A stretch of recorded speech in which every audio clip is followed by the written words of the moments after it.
From empire to appetite, what ancient Romans really ate.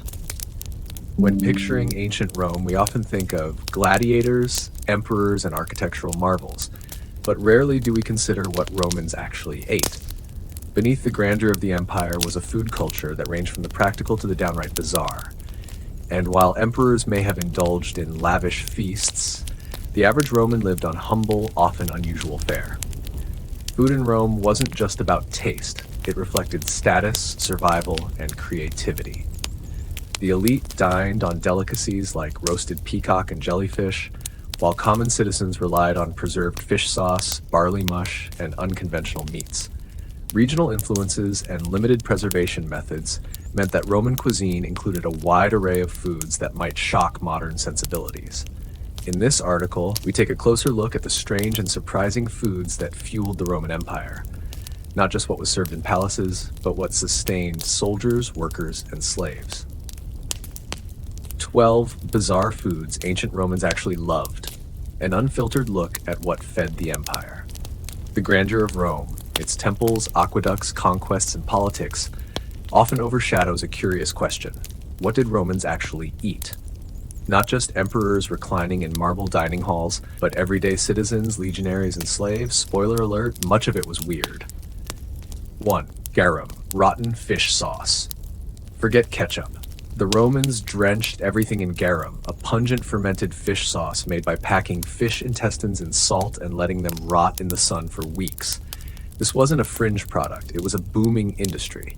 Entire factories along the Mediterranean churned out barrels of this umami bomb. Garum was used on meat, vegetables, even fruit. Wealthy Romans paid extra for vintage versions aged to perfection. To modern noses, it probably smelled like a dumpster, and yet it flavored the empire. 2. Flamingo tongues, a delicacy of the elite.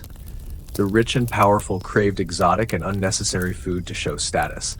Flamingo tongues, yes, just the tongues, were roasted or pickled as a delicacy, because why not? It wasn't about nutrition, it was theater on a plate. Exotic meats like peacock, parrot, and dormouse were part of these spectacles too, but flamingo tongue was peak absurdity. Even Roman satirists mocked these wasteful feasts, but still, tongues were served, pink, soft, and unnecessary. Dormouse, the gourmet rodent. To the Roman elite, dormouse, a chubby rodent resembling a mouse, weren't pests, they were appetizers. They were stuffed with herbs, nuts, and minced meat, then roasted or baked. Wealthy homes even had glyraria, special clay jars where dormice were fattened for slaughter. Imagine a guest nibbling on a stuffed dormouse in golden sandals. Romans did. Often. 4. Jellyfish, boiled, pickled, and served cold. Yes, jellyfish. The Roman cookbook Apicius includes a recipe involving chopped jellyfish with eggs and vinegar. Some sources suggest it was pickled or served in brine. The texture was reportedly chewy but soft, which feels like a kind way of saying weirdly rubbery. Not a go-to dish, but very real. A 5. So's womb, a praised dish in high society. One prized dish was uterus of So, boiled, spiced, and sometimes grilled. Chefs would carefully remove and prepare it with pepper, honey, and garum. The fatty texture and strong flavor were reportedly desirable. It was served at major feasts. For modern palates, this might sound repulsive, but to the Romans, it was rich and indulgent.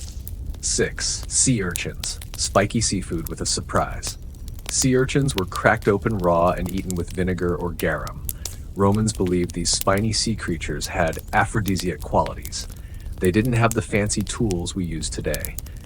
Diners would carefully crack the shells with knives or blunt tools, then scoop the insides with fingers. It was messy, but popular. 7. Fish guts and brains, every bit used. Romans prided themselves on nose-to-tail eating, especially with seafood. Fish entrails, guts, and even brains were consumed regularly. Brains were mixed into sauces or mashed into spreads. Guts were added to stews or pickled. For poorer Romans, no part of the fish went to waste. Modern chefs might call it sustainable. The average Roman called it dinner. Snails, fattened in milk, slow but fancy. Snails weren't just for the French. Romans loved them too, so much they developed methods to fatten them up in milk before eating. Pliny the Elder wrote about snail farms where they were fed flour, milk, and wine-soaked leaves. After fattening, they were boiled, seasoned, and sometimes served on skewers. They were considered both nutritious and luxurious, a rare overlap in Roman cuisine. 9. Boiled ostrich, an expensive exotic. Ostriches imported from Africa were killed not feathers, but meat. Ostrich meatballs and boiled ostrich stew appear in Apicius. The meat was slow cooked with dates, wine, and vinegar. To Romans, it was novelty. To the cook, a challenge. And yes, they even tried ostrich brain, believing it could increase memory. 10. Blood sausages, the everyday street food. Romans didn't just eat blood, they celebrated it. Blood sausages, known as botulus, were sold in markets and roadside stalls. Made from pig blood, fat, and grains, these sausages were cheap, filling, and wildly popular. Travelers carried them in packs. Soldiers fried them over campfires. They were probably Rome's version of a hot dog. Delicious if you didn't ask too many questions. 11. Pickled parrotfish, preserved for flavor. Preservation was key in Rome, and pickling wasn't limited to vegetables. Exotic fish like parrotfish were caught, cured, and pickled in vinegar, salt, or garum. The bright colors of the fish made them a dining room attraction. They were often served whole, skin, bones, and all, arranged to show off the hues. Some Romans even believed certain fish had medicinal powers. Truth or marketing? Hard to say. 12. Figs stuffed with anchovies. Sweet meets salty. Romans loved combining sweet and salty flavors, and few dishes prove that more than figs stuffed with anchovies or small fish. The fruit was split, the salty fish tucked inside, then the fig was roasted or served fresh. It was a bold combination, sweet, tangy, briny, the type of dish that either thrilled guests or cleared the room. Either way, it was Roman innovation at its finest. The Roman appetite, strange but resourceful. Roman food reflected Roman society. Complex, diverse, sometimes absurd, and always tied to power, class, and survival. While the elite chased rare delicacies, the common man innovated with offal, grains, and wild herbs. Everyone, rich or poor, salted their food with garum and respected the art of making do. In a world without refrigeration, pasteurization, or modern food safety, Romans found flavor through fermentation, spice, and creativity. From dormice to sea urchins, no ingredient was off limits, and somehow, some of these recipes lasted. The roots of modern Mediterranean cuisine, fish sauces, figs, olives, and grains, can still be traced back to these odd early combinations.